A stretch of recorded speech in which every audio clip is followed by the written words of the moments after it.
안녕하세요 여러분, 하늘버스입니다. 오늘도 빠르면서 간단하게 뉴스를 분석하겠습니다. 오늘 영상 제목은 수출, 감소, 연속 12개월입니다. 대한민국 경제의 핵심인 수출이 계속 감소되어서 연말에도 좋지 않은 소식이 전달이 되었어요. 이 내용을 전체적으로 다 설명하고자 제목을 이렇게 게재했습니다. 오늘도 간단하게 시작해 볼게요. 2개월 전에 저는 경제 하반기 전망, 수출은 선방 요 영상을 통해서 대한민국 수출이 하반기에도 답이 나오지 않는 상황으로 흘러갈 거다라고 말씀을 드렸는데 슬프게도 그대로 흘러갔습니다. 우리나라가 주력으로 수출하는 나라인 중국이 여전히 미국과 무역전쟁 싸움으로 정신이 없는 게 결정타가 되어버렸죠. 미중 무역전쟁이 지금 화해 무드로 가네 마네 이렇게 왔다 갔다 하는데 마지막까지 방심하면 안 된다라고도 말씀을 드렸습니다. 잊지 마세요. 미중 무역전쟁, 전 세계 보호무역 회귀하는 현 상황은 미 트럼프 대통령이 만들었기 때문에 트럼프 대통령이 그 자리에서 내려오기 전까지는 언제든지 국면이 또 바뀌면서 전환될 수 있다라는 거예요. 어쨌든 수출이 되지 않으니 대한민국 경제는 어떻게 되겠습니까? 계속 말씀드렸기 때문에 간단하게 이야기하고 바로 넘어갈게요. 수출이 안 되니 외화벌이가 문제가 발생이 되고 돈이 국내로 들어오지 못하니까 국내 기업도 문제가 발생이 되고 여기에서 가장 밑에 있는 내수는 난리가 날 수밖에 없습니다.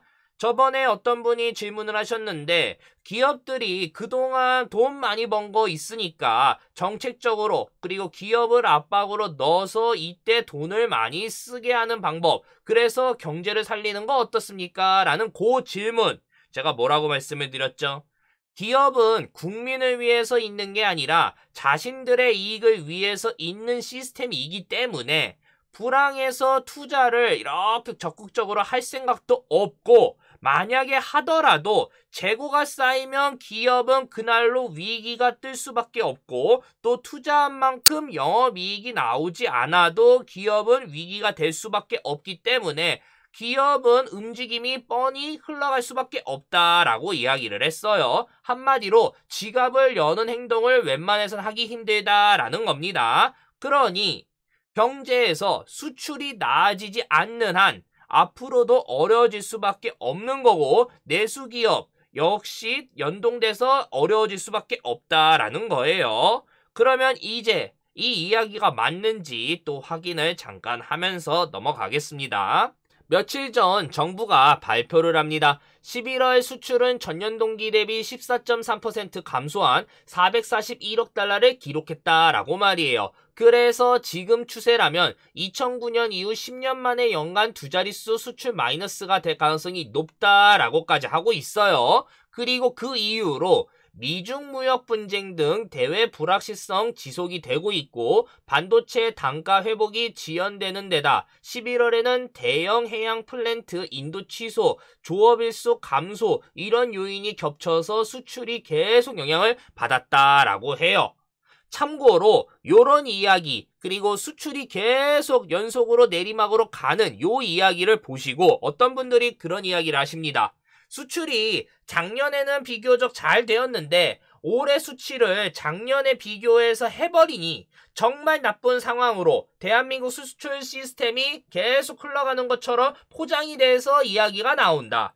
그러니 재작년, 재재작년 쭉 펼쳐보면 올해 수치 그렇게 엄청나게 나쁜 거 아니다, 선방한 거 아닙니까? 라고 말이에요. 맞는 말씀이에요. 장사 계속 우상향을 할 수 있는 건 아니에요. 언제든지 내리막, 오르막, 내리막, 오르막 왔다 갔다 할 수 있기 때문에 그렇습니다. 그러니 언론이 이거를 물어뜯으면서 대한민국 경제에 완전히 큰일 났습니다 라고 하는 것까지는 조금 아니에요.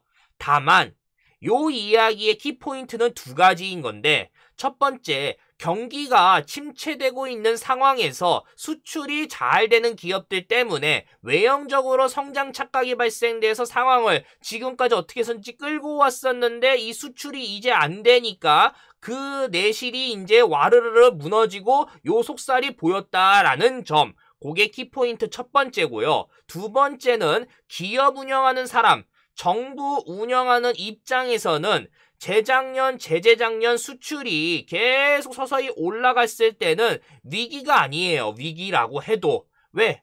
긍정적으로 내년은 더 좋아질 거다라고 희망찬 이 이야기를 할 수 있으니까. 다만 이 시스템에서 내년도는 역시 잘 조금 흘러갈 거다라고 사업 구조를 했고 그 여파가 수직 계열화로 밑으로 내려갈 수 있는데 올해처럼 수출이 연속으로 마이너스가 되어버리면 이 운영하는 입장에서도 보수적으로 잡을 수밖에 없고 그 여파가 또 수직 계열화로 밑으로 내려오기 때문에 연속으로 더 난리가 날 수밖에 없다라는 거예요. 그게 키포인트가 되는 겁니다. 그러니 어렵게 설명 안 하고 간단하게 이야기를 하자면 내년도가 더 중요하다라는 거예요. 올해는 작년 비교했을 때 너무나도 나쁜 수치로 보일 수는 있어요.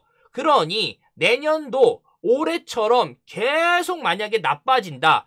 대한민국 경제가 와르르르 한층 더 무너질 수 있겠구나라고 해석하면 되는 겁니다. 어쨌든 두 자릿수 연속으로 마이너스가 되면서 그 여파가 한국은행으로 지금 옮겨 붙었습니다. 한국은행이 3일 2019년도 3분기 국민소득을 발표했는데 0.41%를 기록하면서 올해 성장률 2%를 지킬 수 있을지 애매하기 때문에 그렇습니다. 수출이 안 되니 경제 성장률의 악화가 계속 발생이 되고 있다라는 거예요. 이런 상황에서 더 좋지 않은 소식은 민간이 소비할 능력이 계속 떨어지고 기업들 또한 투자를 계속 꺼려하고 있는 상황에서 정부가 그동안 대한민국 경제 엔진을 어떻게 해서든지 굴리기 위해서 확장적 재정 정책을 펼쳤는데 남아있는 재정 여력이 어두운 상황이기 때문에 문제가 더 심해지고 있다라는 거예요. 상반기에 60% 이상 썼기에 하반기에 돈을 몰았어도 경제 성장이 상반기만큼은 갈 수 없는 상황이 되는데 더 웃긴 이야기는 정작 그 남아있는 40%도 재정 집행률이 중앙 85.0%, 지방 70%, 지방교육 77.1%를 기록하면서 난리가 났다라는 거예요. 쉽게 이야기를 하자면 정부가 한 해 돈을 다 써야 제대로 살림을 하는 거예요. 그런데 경제를 살리겠다라고 하면서 확장적으로 살림을 크게 만들었는데 정작 돈을 다 쓰고 싶지만 쓸 데가 없어서 머뭇거리는 상황이 발생됐다라는 거예요. 물론 이렇게 이야기를 해도 눈먼 돈은 또 눈먼 대로 계속 나가고 있습니다. 이런 상황에 더더 우리에게 좋지 않은 소식은 돈을 열심히 쓰고 경제를 살리겠다라고 하면서 기준금리 2차례 인하를 한 상황임에도 불구하고 이런 소식을 전달받아야 한다라는 점이에요. 여기에서 그럼 핵심은 무엇이겠습니까? 기준금리를 2차례 이렇게 인하했는데도 불구하고 경제가 살아나지 않으니 또는 경제 하강을 이 정도로 막아낸 거니 경제가 최소한 살아난다라는 개념을 넣어주려면 금리 인하가 몇 배 더 세게 나와야 한다라는 거예요. 정말 슬픈 이야기고 무서운 이야기가 되는 겁니다. 결국 올해는 다 갔기 때문에 중요한 건 대한민국 경제 내년은 또 어떻게 흘러갈 거냐라는 거예요. 기본적으로 올해 기업들은 장사를 작년 대비 정말 못했다라는 걸 우리가 법인세 그래프를 통해서 간접적으로 확인할 수 있습니다. 3년 전, 2016년 수준으로 지금 기록이 되고 있기 때문에 그래요. 더 자세히 보면 우리나라 수출을 책임지는 대기업인 전자화학, 반도체 등이 반토막이 나 있는 상황입니다. 그러니 이 여파, 올해 채용 시장은 어떻게 흘러갔겠어요? 기업들 입장에선 가장 줄일 수 있는 비용이 인건비인데 이 부분을 아끼기 위해서 조치를 취했을 것이고 그 직격탄이 이렇게 나올 수밖에 없었다라는 거예요. 공기업이나 공무원은 정년 보장이 되는데 인력을 언제든지 내보낼 수 있는 구조조정을 할 수 있는 민간기업, 대기업이 이러면 그 아래 중견, 중소, 내수는 어떤 상황으로 흘러갔겠어요? 정말 나빠질 수밖에 없다라는 거예요. 이 이야기를 그럼 왜 했냐? 올해 성적에 이 정도 파급력이 왔다라는 거면 내년 성적이 만약에 올해의 비슷한 수준으로 가면 체감 경기는 나쁘게 계속 느껴질 수밖에 없는 거고, 올해 수준보다 내년 성적이 선방을 하면 경기 바닥론이 나오면서 그나마 조금 웃을 수 있는 상황이 나오는 거고, 최악으로 내년에도 올해처럼 수출이 계속 끊임없이 내리막으로 이렇게 꽂아버리면 더 크게 난리가 날 수 있다라는 거예요. 채용이든 기업이든 내수든 모든 말입니다. 그렇기에 내년 한국은행의 움직임은 어떻게 흘러가겠습니까? 지금 2차례 인하했는데도 불구하고 이런 이야기를 계속 듣고 있는 상황인데 기준금리를 올리겠어요? 말이 안 되는 이야기예요. 그렇다고 동결하겠습니까? 경제 죽겠습니다 라고 이야기가 나오는데, 그러니 내릴 수밖에 없다라는 거예요. 핵심은 인하밖에 답이 없는데 얼만큼 속도 조절을 하면서 내릴 거냐라는 거죠. 물론 아까 말씀드린 대로 찔끔찔끔 내리는 이 방식이 수출이 안 되는 부분을 상쇄시키는 그런 수준까지는 될 수 없다라는 거예요. 그러면 대한민국 연속 마이너스 수출 때문에 경제가 자꾸 좋지 않게 흘러간다. 이 이야기의 키포인트는 뭡니까? 우리가 선택할 수 있는 거는 하나도 없고 오직 미중 무역 전쟁이 해결이 돼서 중국이 우리나라 물건을 다시 많이 사주는 것밖에 답이 없다라는 거예요. 하지만 여기에서도 한 가지 핵심은 미중 무역 전쟁이 끝난 이후 중국이 우리나라 물건을 무조건 사준다라는 것도 의심을 조금 해봐야 된다라는 겁니다. 왜? 중국이 지금 우리나라에 수입해오는 물건을 대처하기 위해서 열심히 노력하고 있는 장면들이 보이고 있기 때문에 그런 거예요. 그러니 중국이 평생 우리나라 물건 사줄 거다라고는 착각을 하면 안 된다라는 거예요.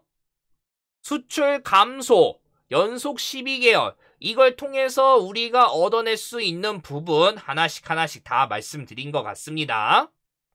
여기까지 하겠습니다. 이 내용 괜찮다라고 생각 드시면 다들 아시죠? 구독, 좋아요 부탁드릴게요. 저는 웬만해서는 매일 업데이트를 하기 때문에 알람 버튼 눌러주셔야지 정보가 전달이 됩니다. 감사합니다.